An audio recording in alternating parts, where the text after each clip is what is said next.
Sejam bem-vindos ao nosso canal. Nós queremos pedir a todos vocês, se possível, se inscrevam no nosso canal e nos ajude a crescer. Também não esqueça de deixar ao final o seu like, se gostou ou não gostou do nosso estudo.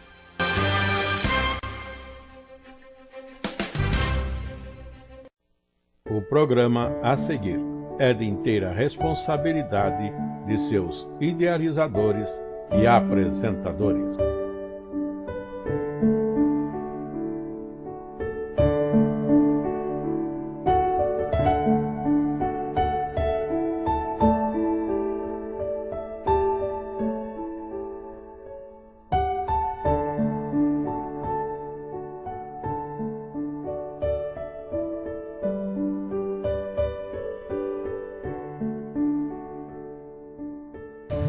Saudamos a todos os nossos amados irmãos com a paz de nosso Senhor e Salvador Jesus Cristo. A lição atual de número 13 tem por título: Pela obra do templo haverá bênçãos e prodígios. É o que Deus vai estar falando na sequência do nosso estudo. O texto para o estudo nosso, ou nossa leitura bíblica em classe, está no capítulo 2 de Ageu, do verso 10 a 23. O nosso textual é o último verso deste livro e diz desta forma: Naquele dia, diz o Senhor dos Exércitos, te tomarei, ó Zorobabel, filho de Sealtiel, servo meu, diz o Senhor, e te farei como um anel de selar, porque te escolhi, diz o Senhor dos Exércitos. Ageu capítulo 2, o verso 23. A compreensão deste verso vamos tê-la mais plenamente quando estivermos alcançando este ponto no final da nossa lição. Sendo a lição intitulada Pela obra do templo haverá bênçãos e prodígios, a nossa primeira parte, o nosso subtítulo primeiro é: O povo e toda sua obra eram imundos. Segundo subtítulo: A partir daquele dia Deus os abençoaria. E finalmente, encerrando o livro, as futuras bênçãos representadas em Zorobabel, tanto bênçãos como aquilo que aconteceria em tempos últimos, e a base disso seria o próprio Zorobabel. Havia uma insatisfação no meio do povo, e isso acontecia pela sua falta de entendimento da verdadeira vontade de Deus. Assim eles faziam a obra de Deus, mas pelas motivações erradas, e por isso não tinham os resultados esperados. Mas aqui veremos Ageu exortando o povo a respeito da verdadeira motivação que devem ter para servir a Deus. E mais do que isso, veremos também que o coração do povo necessitava de uma mudança de natureza. Na verdade, o povo estava como buscando a Deus, servindo a Deus, mas não com inteireza de coração ou uma disposição como quem é corajoso para enfrentar obstáculos. Estavam indo, como se diz, ao soprar do vento, e não lutando para avançar nas coisas de Deus. Mas vamos seguir na nossa lição. Assim, dentro do nosso texto para estudo, vamos tomar a primeira parte, que é os versos 10 a 14, no subtítulo: O povo e toda a sua obra eram imundos. Uma palavra forte, mas Deus falava claro por Ageu àquele povo. E observe que muitos poderiam se considerar santos ou povo especial de Deus e ver uma mensagem desta, mas vamos alcançar compreensão na medida que avançarmos.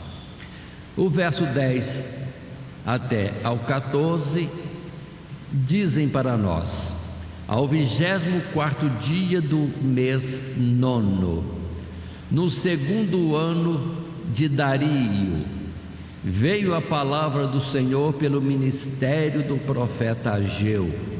Assim diz o Senhor dos exércitos: pergunta agora aos sacerdotes acerca da lei, dizendo: se alguém leva carne santa na aba da sua veste, e com a sua aba tocar no pão, ou no guisado, ou no vinho, ou no azeite, ou em qualquer outro mantimento, ficará este santificado? E os sacerdotes, respondendo, diziam: não. E disse Ageu: se alguém que se tinha tornado impuro pelo contato com o corpo morto tocar em alguma dessas coisas, ficará isso imundo? E os sacerdotes, respondendo, diziam: ficará imunda. Então respondeu Ageu e disse: assim é este povo, e assim é esta nação diante do meu rosto, diz o Senhor Deus. E assim é toda a obra das suas mãos, e tudo o que ali oferecem, imundo é. Uma palavra muito forte, mas vamos considerar algumas coisas aqui no início mesmo, na leitura do próprio texto. Ao 24º dia do mês 9, estamos agora dentro desta palavra de Ageu, numa sequência de tempo, no dia 24 de um mês 9, e este é o último dia de fala de Deus por Ageu, ainda que nesse dia Deus vai falar através dele 2 vezes. Mais à frente vamos ver outra vez Deus falando nesse mesmo dia. Então são 3 meses e 24 dias a escrita, o tempo que envolve aqui nesta revelação, nos nossos registros do ministério do profeta Ageu. Então consideremos que é um ministério curtíssimo, mas eu ouvi outros profetas que tão somente uma vez falaram ao povo. O importante é que a palavra era de Deus, pouco falado ou muito falado, palavra de Deus, e ela permanece para sempre. Então 3 meses e 24 dias. Continuando ainda, dentro da colocação nossa aqui, o povo é imundo, ou seja, ainda que mexam e tenham contato, estejam ao redor, relacionados com as coisas santas de Deus, entretanto não são santificados por esse contato simples, indiferente, não são santificados. Agora, ao contrário, se o povo tocar nas coisas de Deus, aí sim torna essas coisas impuras, e por isso está aqui dizendo que tudo o que toca este povo e tudo que oferecem a Deus naquele altar que fora levantado em alguns poucos meses, ou na verdade 17 anos antes, foi quando foi levantado o altar. Vimos isso em lição anterior. Tudo o que fazem para Deus está tudo imundo, povo imundo, e tudo que toca imundo, e eles se envolvendo com as coisas de Deus não são purificados. Então atentem para essa ordem. Deus fala claro: estão imundos. Mas rapidamente, de forma bem curta, o nosso texto em seguida num primeiro e único parágrafo, diz para nós, está em tela: de acordo com a lei mosaica, a impureza podia ser facilmente transmitida, enquanto o mesmo não acontecia com a santidade.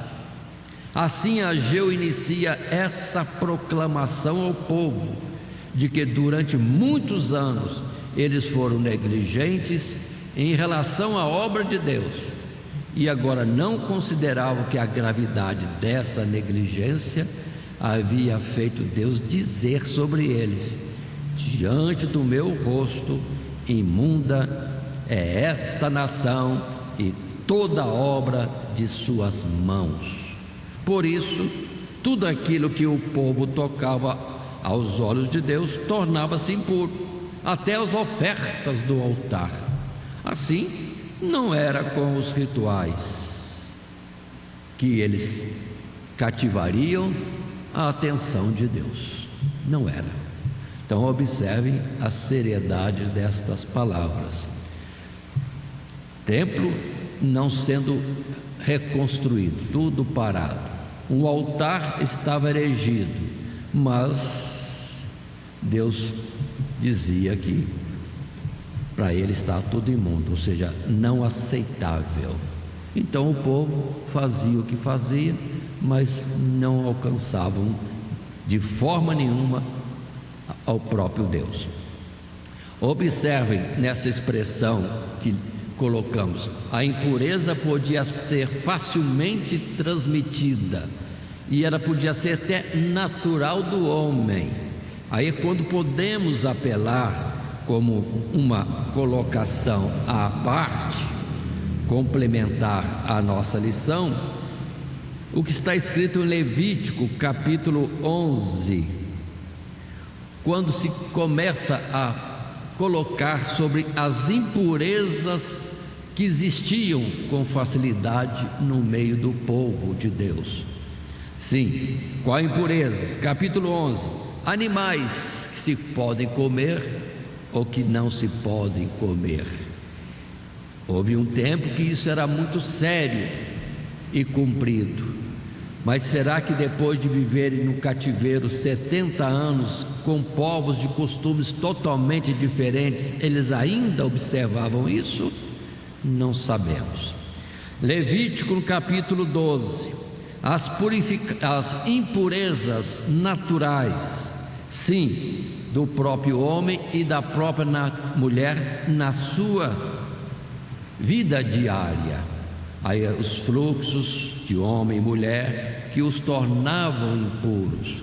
E no capítulo 13, a lepra, uma impureza básica maior, gravíssima, colocada, e a pessoa pegava a lepra e não se sabia de onde, mas estando leproso era imundo dentro daquilo que é da santidade de Deus, naquilo que era figurado na terra. Ou seja, a figura já falava impuros, para falar de uma impureza espiritual no seu próprio ser, na sua própria alma. E assim avançamos, não só no capítulo 13 e 14, que fala do leproso, e volta depois no capítulo 15, as imundícias do homem e da mulher, que já citei de certa forma naquilo que é fluxo dos homens. Tudo que vaza de homem ou de mulher os torna impuros. Então nossa natureza mesmo já nos torna impuros. Bom, todas essas coisas eram como que figuradas no passado para falar daquilo que é de ordem espiritual, ou seja, não considerando elementos naturais ou elementos físicos, nosso próprio ser, qualquer pensamento impróprio, qualquer palavra imprópria, qualquer observação, olhar impróprio, tudo isso já era contaminação do nosso próprio ser. Então nós estamos facilmente dentro de uma possibilidade de estar impróprios aos olhos de Deus. Considerem, Tem um aspecto do material, figura naquele tempo, e tem um aspecto da realidade, que Deus quer falar pelas figuras do nosso ser. Quando Jesus chega mesmo a dizer que o que purifica o homem é aquilo que sai dele, e não aquilo que entra nele. Ou seja, maus pensamentos, isso, aquilo outro, tudo isso impurifica o homem. Precisamos entender, Deus sempre falou da sua santidade. Aí outra vez Levítico, aí já são os capítulos 18, 19, 20, 21, quando Deus fala grandemente, constantemente, repetidamente: eu sou santo, me sereis também um povo santo. Ou ao contrário, me sereis santo porque eu sou santo. Ou seja, e temos um modelo mais próprio de explicar isso aí, quando vemos Isaías no capítulo 6 do seu livro, sim, quando ele tem a visão de Deus e de toda a comitiva que o acompanhava, e os querubins avançando e cercando a presença de Deus e dizendo constantemente: santo, santo, santo é o Senhor dos exércitos. E Isaías, que era israelita, que era santificado, era profeta e fiel a Deus, mas quando ele viu Deus, pronto, ele considerou que a sua natureza, o seu ser, não era purificado. Ou seja, toda a santidade que ele podia almejar, ou por ela trabalhar, ou viver dia a dia, era insuficiente diante da grandíssima santidade de Deus, e achou que já ia morrer. Isso chama atenção. Deus é muito mais santo que a gente pensa. Deus está em volta e cercado de tanta pureza, justiça e amor, que qualquer coisa que desvia disso é mácula em nós.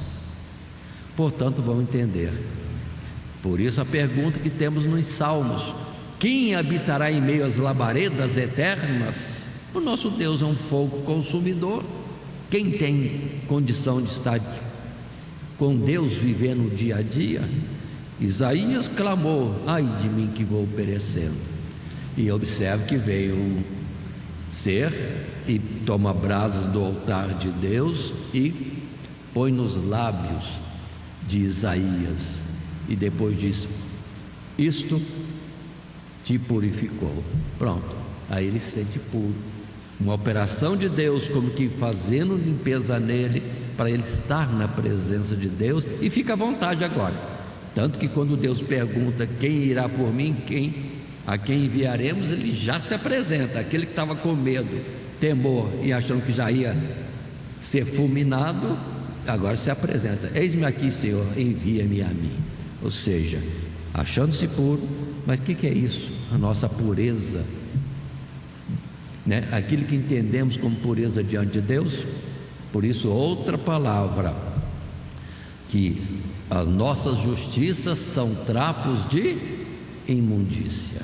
Precisamos avançar mais. E a palavra em Apocalipse exorta: quem é santo, santifique-se mais ainda. Quem é puro, santifique-se mais ainda. E quem é justo, faça justiça ainda. Porque ainda não chegou a um ponto da santidade e justiça do próprio Deus. Então observe tudo isso. Mas consideremos ainda que eles, israelitas, após cativeiro, já disse, vindo de uma mistura de comportamento dos povos no meio dos quais estavam em cativeiro, sim, estão agora na terra, mas somente com um altar erigido. Então, se formos considerar por aquilo que Deus deu em Levítico para a purificação deles, rituais diversos, eles não estavam fazendo nada, porque não tinha condição, porque não tinha elementos para isso ser feito. Não tinha o altar do incenso, não se fala da arca da aliança, então na verdade todo ritual que fizesse naquele altar não complementava o que de Deus foi colocado como rituais que santificam o povo. Ou seja, as próprias figuras estavam incompletas. O povo estava de fato longe de Deus, imundo. Então, tudo que tocassem, tudo que pudessem querer, até mesmo oferecer em sacrifício a Deus, estava como que manchado, impuro, e portanto não santificava a Deus, ou poderia até, numa gravidade que Deus poderia cobrar, estavam como que profanando o nome de Deus. Aí já avancei bastante e coloquei bem pesado essa situação. Mas, saindo dessas considerações, vamos agora para o segundo subtítulo, que é: a partir daquele dia Deus os abençoaria. Versos 15 a 19. Muito bem. Verso 15, fazendo agora a leitura bíblica, e pode me acompanhar tanto pelo texto em tela ou nas suas Bíblias. Está escrito: agora, pois, diz o profeta, aplicai o vosso coração a isso, desde este dia. Que dia mesmo? 24 do mês 9, do segundo ano do rei Dario. Bom, desde esse dia em diante, antes de pordes pedra sobre pedra no templo do Senhor, depois daquele tempo, veio alguém a um monte de 20 medidas, e havia somente 10. E vindo ao lagar para tirar 50, havia somente 20. Feri-vos com queimadura, e com ferrugem, e com saraiva, em todas ou em toda a obra das vossas mãos, e não houve entre vós quem voltasse para mim, diz o Senhor.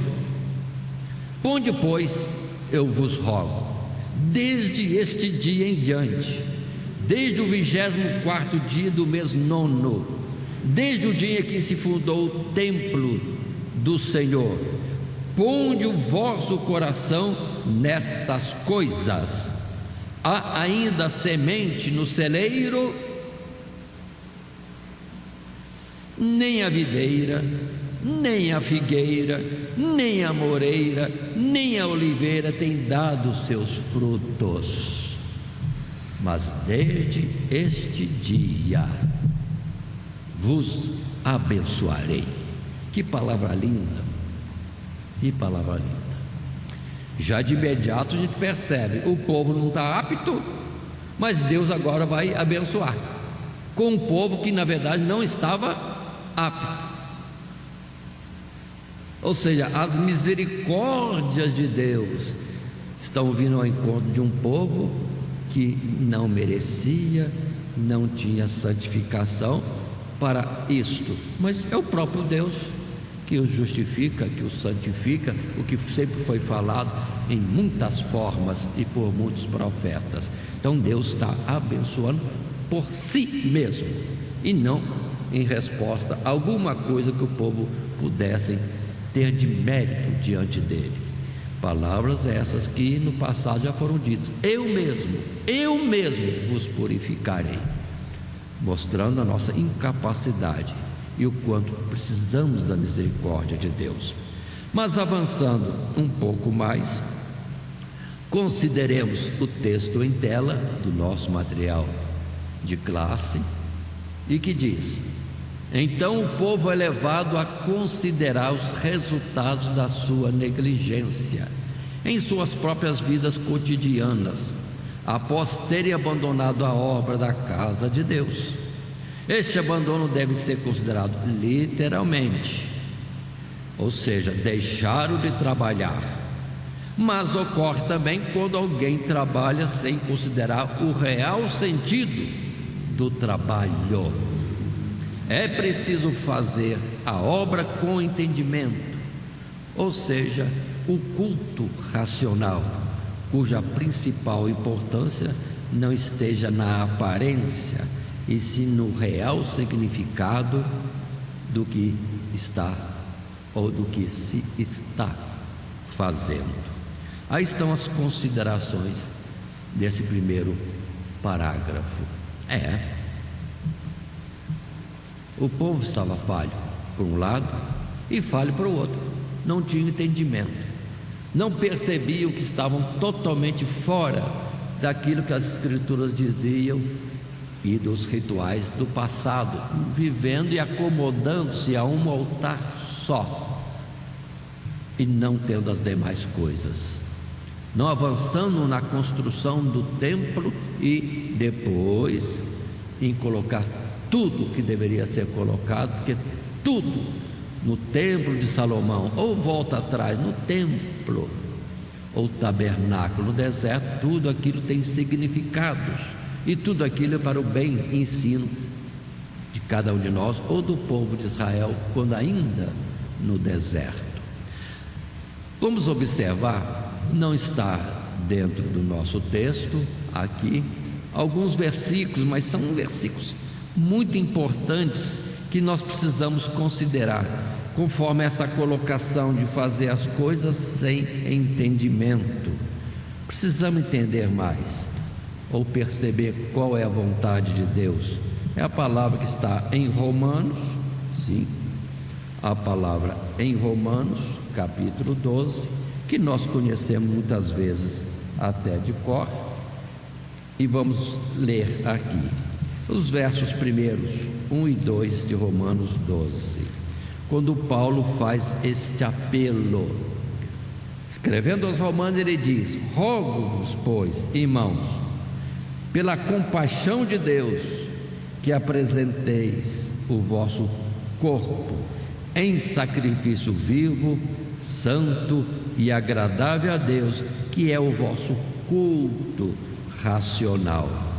Aí observe, Paulo falando, e completa o verso 2: e não vos conformeis com este mundo, mas transformai-vos pela renovação do vosso entendimento, para que experimenteis qual seja a boa, agradável e perfeita vontade de Deus. Então observe que a chamada aqui de Paulo era para ser aplicada já naquele tempo passado, de uma busca de Deus, de uma entrega a Deus, conforme temos colocações de homens valentes que se consagraram a si mesmo para servir a Deus. Olha, pessoas se dando a Deus, o sentido é esse. Não teriam interesse de estudo, se fosse na linguagem de hoje, de casamento, de profissão vantajosa aqui e ali, conforto, mas saber o que Deus quer. Estou pronto, entregue, vivendo tão somente para Ele. É o que Paulo chega a dizer, e era a sua realidade. Não vivo mais eu, mas Cristo vive em mim. Observe bem esse particular: estou morto para mim mesmo, e a vida que em mim há, viva na fé do Filho de Deus. Então é essa chamada para entendimento das coisas, e que, se isso houver, não precisa rituais e outras figuras físicas dadas. Existirá uma realidade sendo exercida dentro de nós, nossa vida consagrada a Deus. Muito bem, continuando, vamos entender mais um pouco o que podemos colocar à frente. Segundo parágrafo desse subtítulo 2: a partir daquele dia Deus os abençoaria. O texto em tela diz: preocupados apenas com a obrigação de fazer, Ageu os exorta a considerarem o que havia colhido com todo o trabalho de suas mãos. As colheitas não foram abundantes como se esperava, e isso porque as mãos de Deus não estavam sobre eles, e mesmo assim eles ainda não perceberam. Não houve quem se voltasse para Deus com verdadeira confiança e dedicação. Esse sentido de Deus não abençoar o povo com interesse, com maior intensidade, ou vamos dizer assim, muito mais desenvoltura, é Deus chamando a atenção. Obstáculos, problemas, é Deus chamando de alguma forma a nossa atenção, o que Ele já fazia no passado. Quantas vezes Deus deixava vir o mal para o povo acordar, que estava desviado, afastado de Deus, e voltando pelo mal que percebiam estar sobre eles, aí Deus, sim, estendia a mão para os purificar, sim, para dar homens que dirigissem o povo corretamente, e a bênção e a prosperidade, o bem da face da terra voltava para eles. A palavra que temos colocado aqui é a respeito de Amós, sim, e um verso só, que é esse sentido de Deus ferir o povo. Mas por que ferir? Por que não abençoar? Por que restringir coisas? Justamente para o povo entender que estava afastado, e com isso Deus não os abençoava. Era para acordar, mas não percebiam o alerta que Deus fazia como que soar, estar diante dos olhos dele. O verso 9 diz: feri-vos com queimadura e com ferrugem a multidão das vossas hortas e das vossas vinhas e das vossas figueiras, das vossas oliveiras, foi comida pela locusta. Contudo, não vos convertestes a mim, diz o Senhor. Então, sempre foi assim, antes do cativeiro, e agora estava voltando. Ele estava de volta à terra de Israel, terra que Deus deu para eles, mas a terra não está produzindo, era para acordar. Está faltando o quê? Falta é bênção de Deus. Então, Deus, o que é que temos que fazer? Em que temos falhado? Mas não perceberam isso. E vamos tomar isso como lição. Pode ser que por nossos dias aconteça algo assim. Se for por falha nossa, Deus vai falar, mas precisamos estar atentos. Precisamos estar atentos. E se for prova, Deus também vai falar que é só prova, como foi no caso de Jó. Não era punição, não era castigo, era para Jó, sim, ser edificado, progredir, amadurecer e ter maior experiência com Deus. Mas fico alerta para nós, como estão as coisas em nosso redor, na nossa vida. Aí,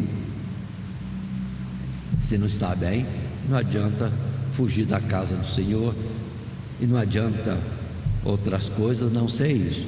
Buscar a Deus. Senhor, o que está acontecendo? O que temos que fazer? E Deus, no seu amor para conosco, vai dizer. Mas aqui Deus está falando que não deram atenção a quando Ele repreendia de uma forma ou de outra, e com isso continuava na mesmice e não procuravam um caminho de melhora. Mas continuemos um pouco mais no nosso assunto. Agora, num parágrafo terceiro, quando temos nesse subtítulo 2, a partir daquele dia, Deus os abençoaria. Observe que foi preciso Deus falar, porque eles não acordavam por si mesmos. Vem o profeta e fala: olha, vai lá medir como é que está lá o celeiro, vai lá medir o que está no lagar, vai observar. Não tem bênção, pensam em muito em prosperidade, e as coisas estão ao contrário. Faltava algo da parte de Deus, ou a falha deles naquilo que primeiro tinham que fazer: buscar primeiro o reino de Deus e toda a sua justiça, as demais coisas serão acrescentadas. Mas nesse parágrafo 3, em tela, temos o que se diz: o povo é levado a refletir sobre o que estava acontecendo e a reconsiderar o seu conceito de como agradar a Deus.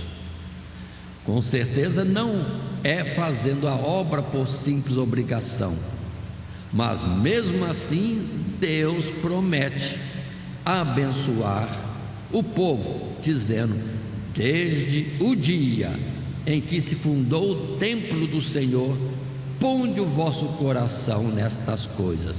há ainda semente no celeiro, mas desde este dia vos abençoarei. O Senhor promete uma mudança radical para que a sua palavra se cumpra, e não porque o povo tinha despertado, mas Deus os desperta sim, notificando: vocês estão imundos, vocês não estão abençoados. E entretanto, Deus apresentando para eles a falha deles, agora Deus, por misericórdia, vai estender a mão abençoando. É Deus fazendo tudo em favor daqueles que são seus. Assim, atentemos bem. É muito bonito isso, quando Deus usa de misericórdia ao saber o povo, sim, reconhecer ou conhecer ou entender que não estão bem, mas Deus, pela sua misericórdia, quer abençoar.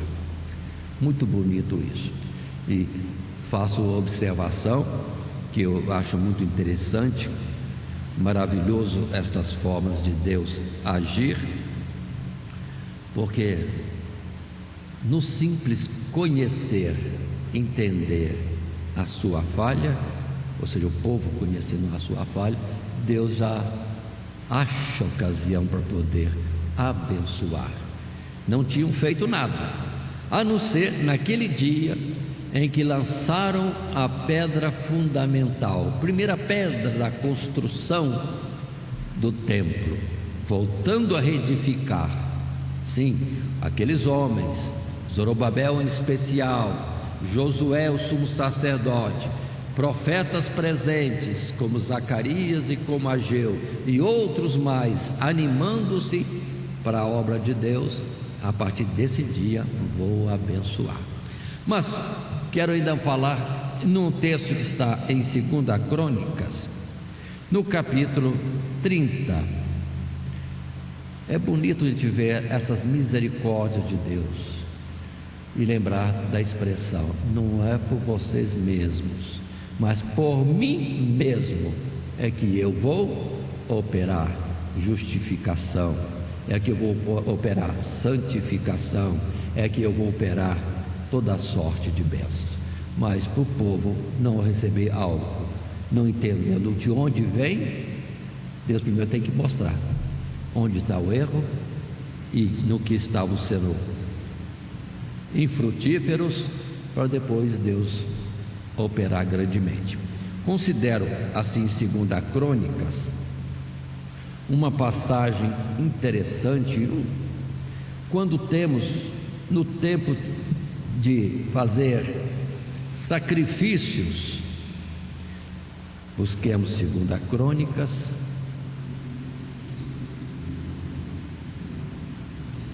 no capítulo 30.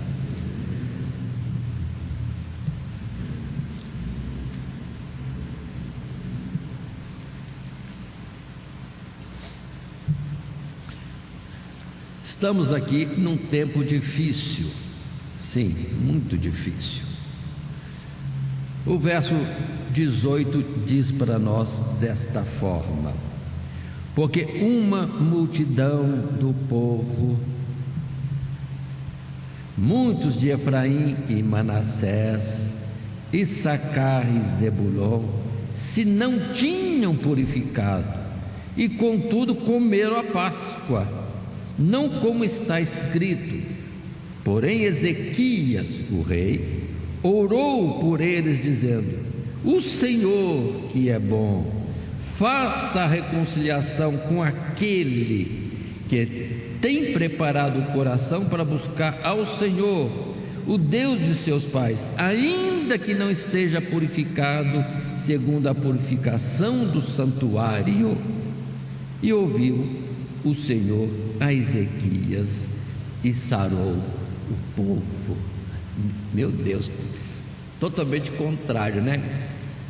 Ou seja, esperavas que Deus pudesse ferir, né? Cobrando isso, mas não, Deus não cobra. Houve um que intercedeu pelo povo, e Deus ouviu e sarou o povo. Um homem clamando. Vamos contar a história como que é? Simplesmente isso. No tempo de Ezequias, sim, com tantos desastres, tantos males cercando Israel, e o povo já destruído ou dividido pela divisão que houve, é a destruição de 10 tribos ao norte. Ezequias propõe realizar a Páscoa conforme a ordem de Deus, numa data aprazada. Ele fala e combina com os sacerdotes e todos mais: vamos fazer a Páscoa, estamos fora disso. E se anima a mandar mensageiros por todas as terras para ver quem é que sobrou das 10 tribos espalhadas por toda aquela terra, e convocando-os: vamos para Jerusalém, vamos realizar a Páscoa da qual estamos afastados. E aquelas 10 tribos do norte estavam na idolatria dos bezerros de ouro e sei lá quanta miséria mais tinha lá. E alguns atendem e vêm em multidão de longe para realizar a Páscoa, ou seja, vir buscar a Deus em Jerusalém, de onde estavam afastados há muitos anos. Mas quando se vê, a multidão está vindo, não tem mais noção de nada do que é os preceitos rituais do templo, e vem do seu jeito mesmo, e se percebe, estão imundos, não estão santificados, não se prepararam para a Páscoa.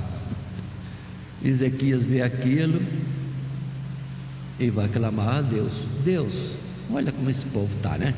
Mas não coloca como censura, considerando: estamos errados, estamos impuros, mas o Senhor, aí sim, clama em favor, e Deus sara, porque a purificação primeiro não era daquilo que era a figura estipulado pela lei ou no ritual de Levítico, mas era no coração que Deus queria, e Deus atende e aceita aquele povo para estar realizando a sua Páscoa, pronto, e ser, vamos dizer assim, beneficiado. Observe que é como aquilo que lemos normalmente no ato da ceia: aquele que faz julgamento, que julga a si mesmo, não será condenado. E se não se julga, Deus mesmo apresenta a sua questão para bem do povo, para não ser condenado com o mundo. Olha aí, irmãos, como que Deus é benigno e misericordioso. Clamor de um homem em favor de uma multidão impura, mas vieram atendendo: vamos lá buscar a Deus, vamos realizar aquilo que está colocado na lei, estando tão fora que não faziam certo, não sabiam o que era a santificação, purificação para participar da Páscoa. Entretanto, Deus os aceita, porque houve um clamor, ou seja, alguém entendeu que estava errado, mas pediu misericórdia, pediu bênção, e Deus sarou o povo. Que maravilha uma coisa como essa. E assim, vamos ver este texto que aqui está colocado para nós outra vez, no parágrafo 3. O povo é levado a refletir sobre o que estava acontecendo e a reconsiderar o seu conceito de como agradar a Deus. Com certeza não é fazendo a obra por simples obrigação, mas mesmo assim Deus promete abençoar o povo, dizendo: desde o dia que se fundou o templo do Senhor, ponde o vosso coração nestas coisas. Há ainda semente no celeiro? Ou seja, na verdade não tinha, mas desde este dia vos abençoarei. O Senhor promete uma mudança radical para que a sua palavra se cumpra, ou seja, aquele povo vem estar de fato em comunhão com Ele. Mas é Deus purificando-os, porque eles na verdade não estavam entendendo o que era essa purificação.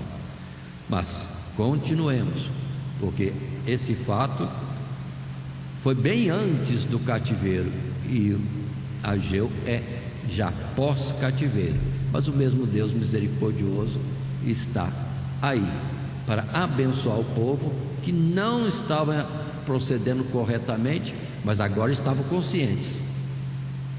Somos imundos, não estamos andando direito.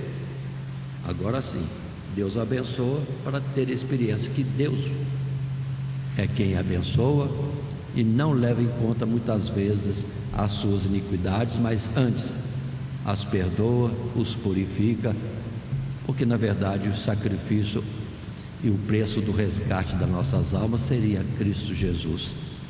Alto preço, mais do que o valor dos próprios céus. Mas continuemos um pouco mais.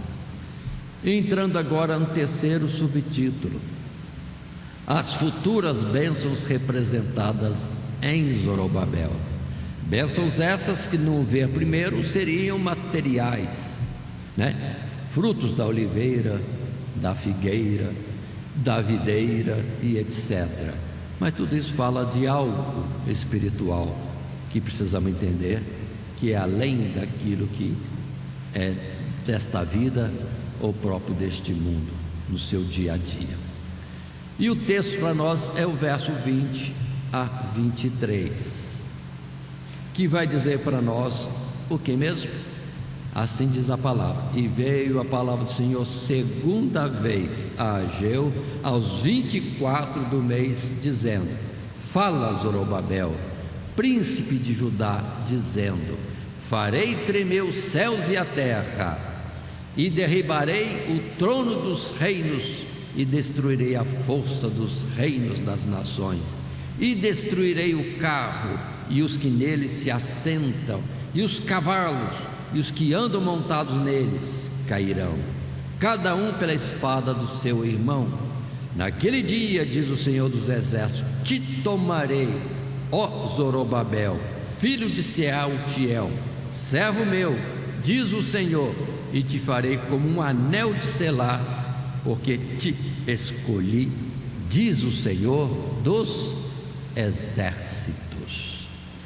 E assim vamos estar continuando dentro do nosso texto. Agora, observem, no nosso material de classe temos em tela um primeiro parágrafo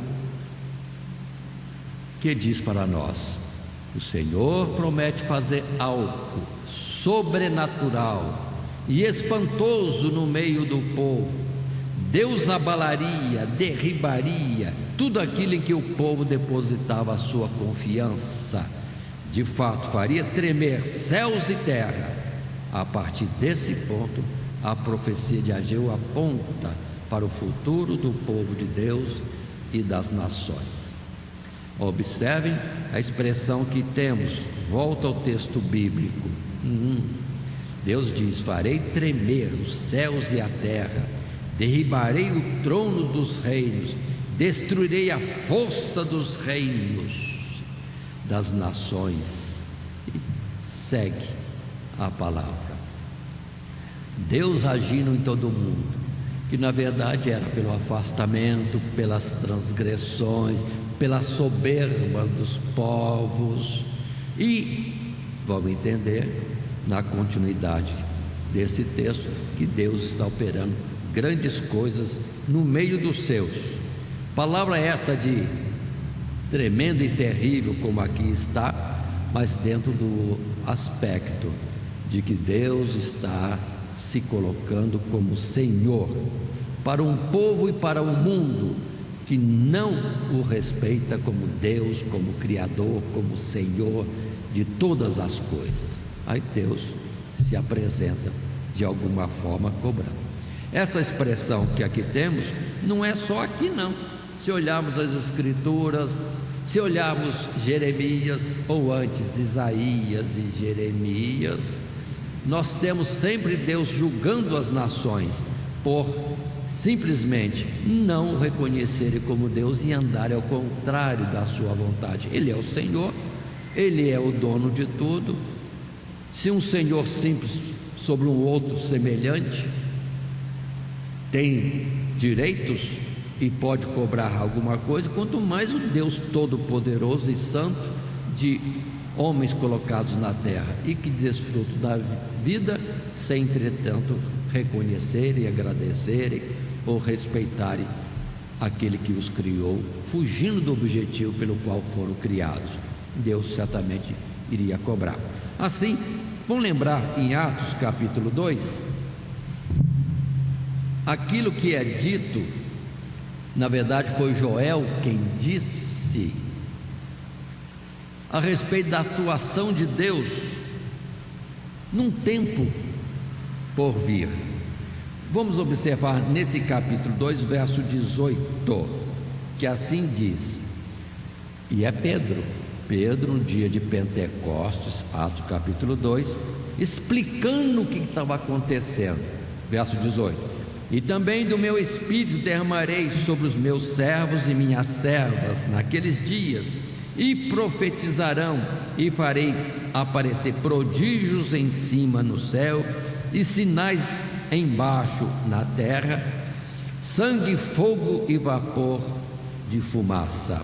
O sol se converterá em trevas e a lua em sangue, antes de chegar o grande e glorioso dia do Senhor. E acontecerá, verso 21, que todo aquele que invocar o nome do Senhor será salvo.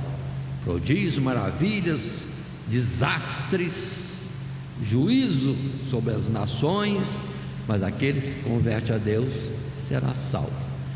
É uma oportunidade, um alerta para toda a humanidade alcançar a salvação, ou seja, buscar a Deus, confiar em Deus e etc. O Deus que é Senhor, Criador de todas as coisas.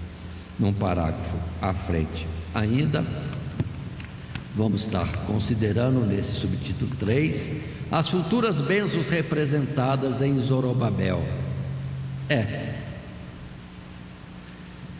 O texto diz: o juízo de Deus estava determinado sobre todos que não entendessem a sua mensagem. Embora precisasse ainda das figuras físicas para o espiritual, aquele que entendesse a mensagem estaria salvo e escaparia desse terrível juízo. Observem bem esses particulares que aqui temos. Sim, futuras bênçãos representadas em Zorobabel. Volta um pouquinho para estar de novo no nosso texto, colocando em tela o texto em si. Paremos. Veio a palavra do Senhor a Ageu aos 24 dias do mês, dizendo, é a segunda vez, no mesmo dia: fala a Zorobabel, príncipe de Judá, dizendo: farei tremer os céus e a terra, e derribarei o trono dos reinos, e destruirei a força dos reinos das nações. E segue toda esta palavra. Mas quanto a Zorobabel, verso 23, naquele dia, diz o Senhor dos Exércitos, te tomarei, ó Zorobabel, filho de Sealtiel, servo meu, diz o Senhor, e te farei como um anel de selar, porque te escolhi, diz o Senhor dos Exércitos. Agora vamos falar um pouco mais no que diz esse texto que está agora em tela no parágrafo 3º. O Senhor mostra como faria a sua obra, não mais por meio de um povo duro de coração que por si mesmo não mudaria. O Senhor agiria por uma única pessoa, o seu ungido, representado então por Zorobabel. É através dele que o Senhor realizaria uma obra perfeita. Zorobabel é o tipo de Cristo, pois é através dele somente que o coração do homem é mudado para ter entendimento e obedecer aos mandamentos do Senhor. Observe no texto que nós lemos aqui mesmo em Ageu e depois em Atos, que entretanto nesse tumulto que Deus vai provocar, nesse burburinho, nesse ato estranho ato, nessa obra estranha obra, primeiro ele daria do seu espírito, para que o homem então pudesse voltar-se para Deus.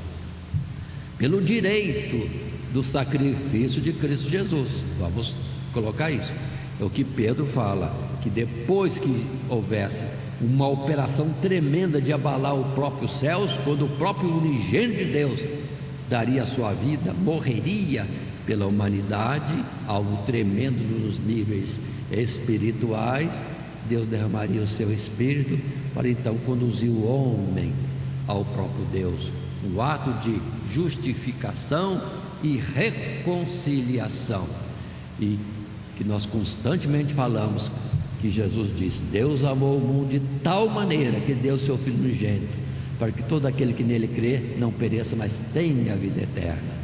Outra palavra, Jesus, o Cordeiro de Deus que tira o pecado do mundo, favorecendo sim Deus vinha ao encontro do homem, como aqui nesse tempo eles estariam sendo abençoados pelo entendimento que estavam errados e precisavam buscar mais a vontade de Deus, e depois Deus abençoaria pelo conhecimento do sacrifício expiador em Cristo Jesus.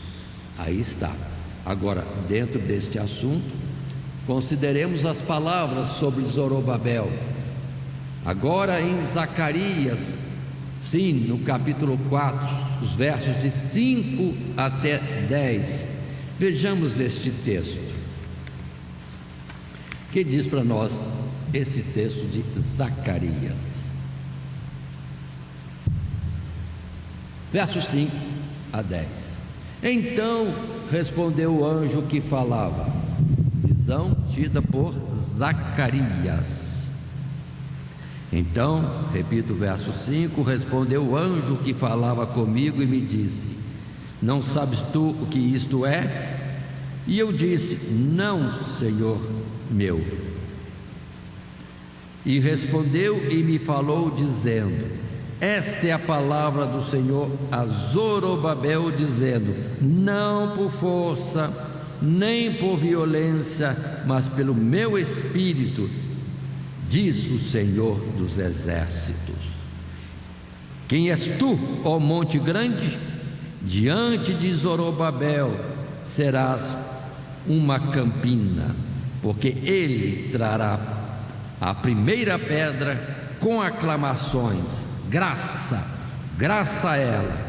E a palavra do Senhor veio de novo a mim, dizendo: as mãos de Zorobabel têm fundado esta casa, também as suas mãos a acabarão, para que saibais que o Senhor dos exércitos me enviou a vós.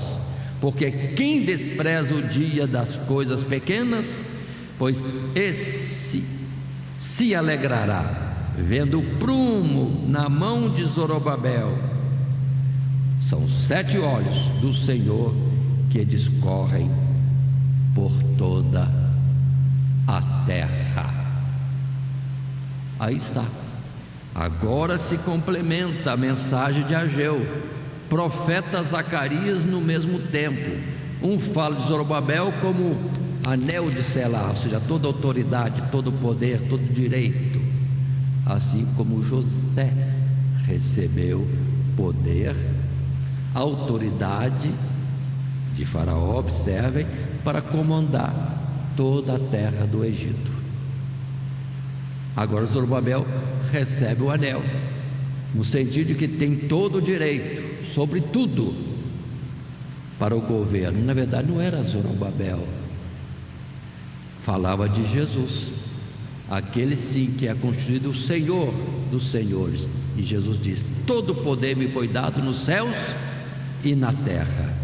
E aqui colocado desta forma tão linda, para nós entendermos: Zorobabel figura, e ele como figura vai estar com toda a autoridade, mas aquele que ele representa, Jesus, terá toda a autoridade. Um fazendo a obra material, figura, colocando a pedra fundamental e construindo, passando os dias em construção. E o sinal da parte de Deus, que Ageu e Zacarias, no caso particular de Zacarias, enviado por Deus, deixou o sinal. Quem colocou a primeira pedra? Zorobabel. Ele mesmo colocará a última. Ou seja, por quanto tempo demorasse aquela construção, o homem que começou vai terminar. Ou seja, terá vida nesse tempo todo, como sinal diante de todo o povo de que Deus os tem enviado e Deus estava fazendo aquela grande obra. Mas no sentido ainda à frente, vamos avançar. E agora, considerando a palavra que está em Mateus capítulo 1, verso 12 a 16, palavra essa que fala, digamos assim, de uma forma material, mas são coisas representantes da vontade de Deus e da sua operação, sim, no meio do povo. Mateus capítulo 1, verso 12 a 16, é a genealogia de Jesus. Se a genealogia começou, digamos assim, em Abraão, aqui em Mateus capítulo 1 e verso 2, o verso 1, verso 2, avançando chega no verso 12, quando diz: e depois da deportação para a Babilônia, Jeconias gerou a Salatiel, e Salatiel gerou a Zorobabel, mostrando que na genealogia de Jesus está Zorobabel, sim, por quem viria. Continua o texto para nós lermos. Se li o verso 12, leio agora o 13. E Zorobabel gerou Abiúde, e Abiúde gerou a Eliaquim, e Eliaquim gerou a Azor, Azor gerou a Sadoc, Sadoc gerou a Aquim, e Aquim gerou a Eliúde, Eliúde gerou a Eleazar, Eleazar gerou a Matã, Matã gerou a Jacó, Jacó gerou a José, marido de Maria, da qual nasceu Jesus, que se chama o Cristo. Aí está colocado para a gente entender a palavra. Jesus, filho de Davi, é o mais dito e conhecido, mas aqui está uma outra expressão: Jesus, filho de Zorobabel, porque Deus assim determinou. E em Zorobabel começa o templo físico e ele termina, mas haveria um descendente seu que começaria a obra com a pedra fundamental espiritual, e ele mesmo, Jesus, sim, filho de Davi, e aqui vamos usar essa expressão ousadamente, filho de Zorobabel, vai terminar a obra. E esta obra é justamente a igreja, que é o seu corpo, templo do Espírito de Deus. Observem tudo isso, falando de uma obra física com pedras desse mundo, e chegando depois, como Pedro diz, pedras vivas, as almas conquistadas para serem colocadas, edificadas como templo de Deus em espírito. Observe que beleza isso. Mas Zorobabel começou, terminaria, templo físico, e Jesus começaria, e sim, o descendente de Davi, descendente de Zorobabel, completaria a obra que Deus queria que fosse feita. Aí temos Jesus trabalhando em nós: sem mim nada podeis fazer, né? E Jesus dizendo: não leste que a pedra de esquina, a pedra preciosa, eleita, aprovada, seria rejeitada pelos homens, mas é a pedra de esquina. E Jesus depois diz em Mateus capítulo 16, verso 18, falando a Pedro: sobre esta pedra edificarei a minha igreja. E aí está, igreja, prédio? Não, igreja, templo, prédio espiritual, morada de Deus. Lindo essas coisas que são colocadas assim, pouco a pouco. E mais uma passagem ainda, Hebreus capítulo 12, o verso 22 em diante, quando coloca também o escritor de Hebreus da realidade espiritual, sim, não física no mundo. Jesus disse à mulher samaritana: vem o tempo, e agora é, em que os verdadeiros adoradores adorarão o Pai em verdade e em espírito. Não será mais em Jerusalém, e nem neste monte, ou algum monte de Samaria, algum monte do mundo inteiro, alguma cidade do mundo inteiro, mas é em espírito e em verdade. E assim, colocando a palavra de Hebreus, no capítulo 12,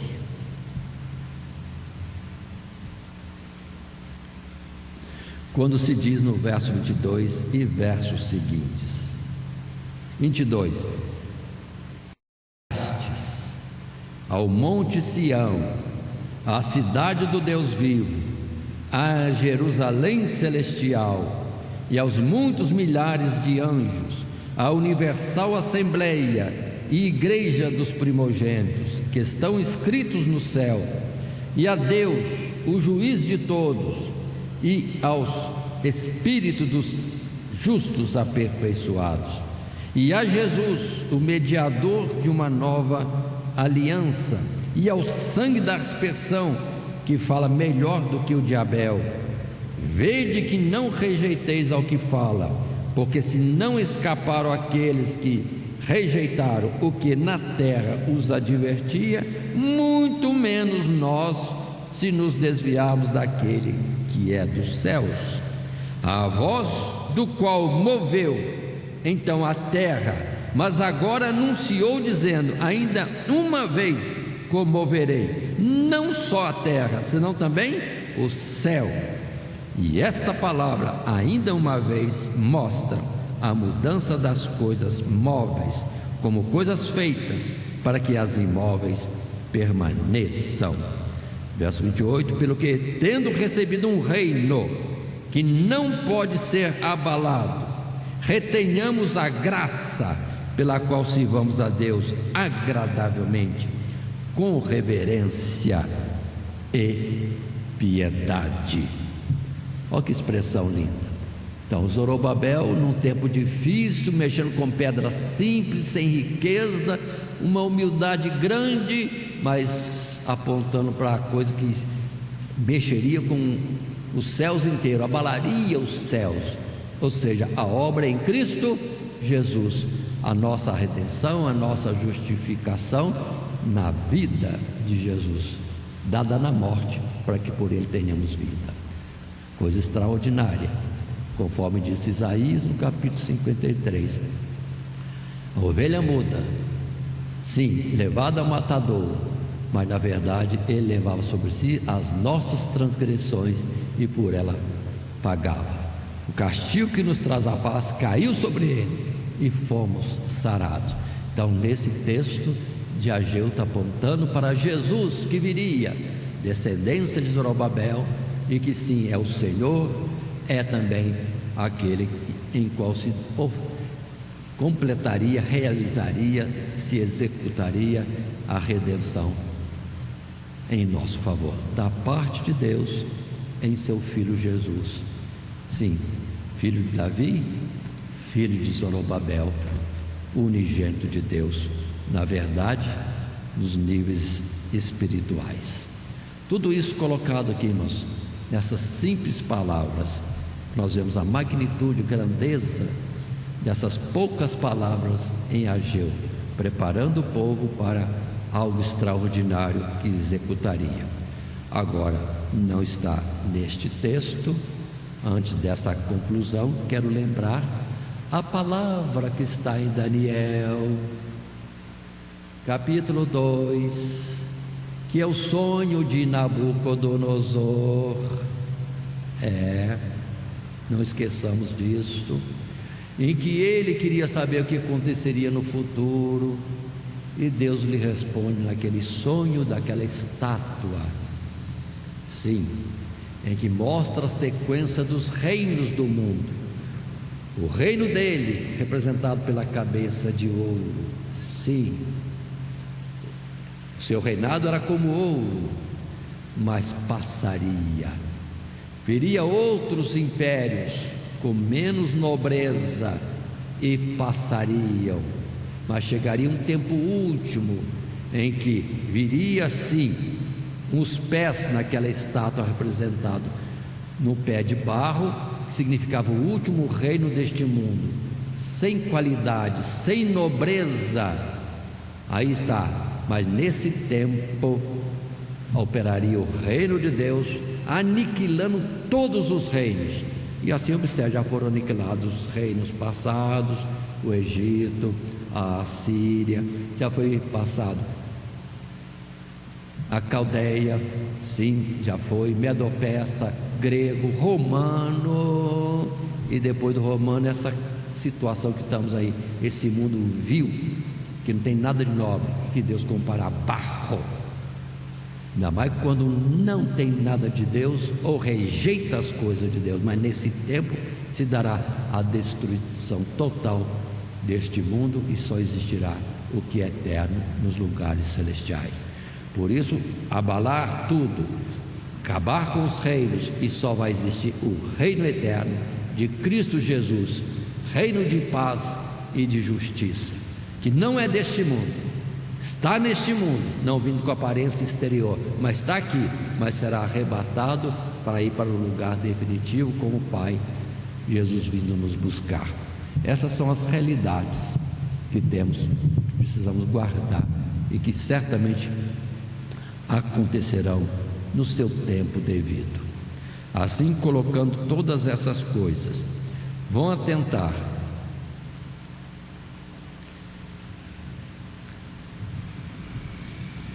Deus continua a operar no mundo. É o mesmo Deus do tempo passado. É o Deus que, na verdade, se fazia representar por coisas figuradas.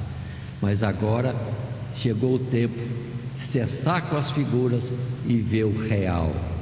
Jesus, o Verbo de Deus, o unigênito de Deus, se fez carne e habitou entre nós. E nós vimos a sua glória como a glória do unigênito do Pai, cheio de graça e verdade. E a ele foi dada toda a autoridade, nos céus e na terra, e nele está a autoridade e o poder de sermos salvos.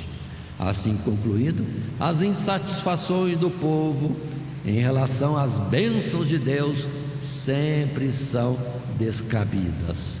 Um povo que ainda está apegado ao que é material não pode esperar alcançar bênçãos espirituais. O principal objetivo do trabalho é procurar agradar e agradecer a Deus pelo que Ele já fez e não pelo que ainda vai fazer. Agindo dessa maneira, atrairemos a atenção de Deus e o seu favor. Todo aquele que nele crer será salvo. Todo aquele que nele crer terá a vida eterna. Corrijo essa última expressão, porque João já me colocou corrigido lá na frente, dizendo: nós já temos a vida eterna, ainda que não é manifesto que seremos, mas isso se manifestará quando Jesus vier. Portanto, lembremos que estamos estudando a última lição de Ageu e temos usado o esboço já apresentado, que é justamente o título: pela obra do templo haverá bênçãos e prodígios. Mas o templo não era o físico, ele só representava o que Cristo Jesus faria em si mesmo. E depois temos esses subtítulos: o povo e toda a sua obra eram imundos. A partir daquele dia Deus os abençoaria. Naquela ocasião, só pelo entendimento que eles não estavam vivendo o que tinham que viver na presença de Deus. E agora muito mais poderemos ser abençoados, porque Cristo Jesus é o alto preço de resgate de nossas almas, a nossa justificação. E assim, as futuras bênçãos representadas em Zorobabel, mas que fala do eterno, do todo-poderoso. E aqui coloco mais uma experiência de um testemunho de um irmão ou de um grupo de irmãos que estava orando fervorosamente pela ressurreição de um ente querido, pedindo a Deus que o devolvesse à sua família, porque aí vem os porquês, né, de fazer retornar à vida aquele que já foi recolhido. E a própria pessoa que estava como que morta aos olhos dos homens, ele estava ao mesmo tempo contemplando os céus, e ele ouvia o clamor em favor dele aqui na terra, que ele não fosse recolhido, mas que ficasse. E os irmãos naquele fervor clamando e gritando, né, pelo sangue de Jesus. Ele fala que quando clamou pelo sangue de Jesus, os céus todos se abalaram.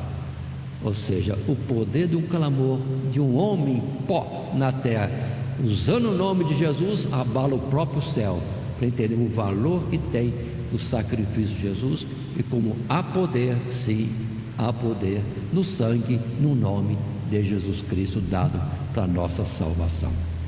Assim, colocado esse esboço, podemos lembrar o nosso textual que diz: naquele dia, diz o Senhor dos Exércitos, te tomarei, o Zorobabel, filho de Sealtiel, servo meu, diz o Senhor, e te farei como anel de selar, porque te escolhi, diz o Senhor dos Exércitos.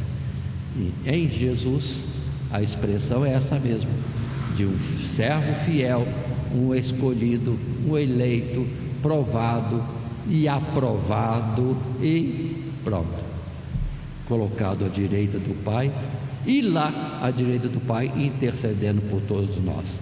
Quanta coisa boa que nós temos assim colocado da parte de Deus em nosso favor. E que Deus nos abençoe em Cristo Jesus. E damos por encerrada esta lição.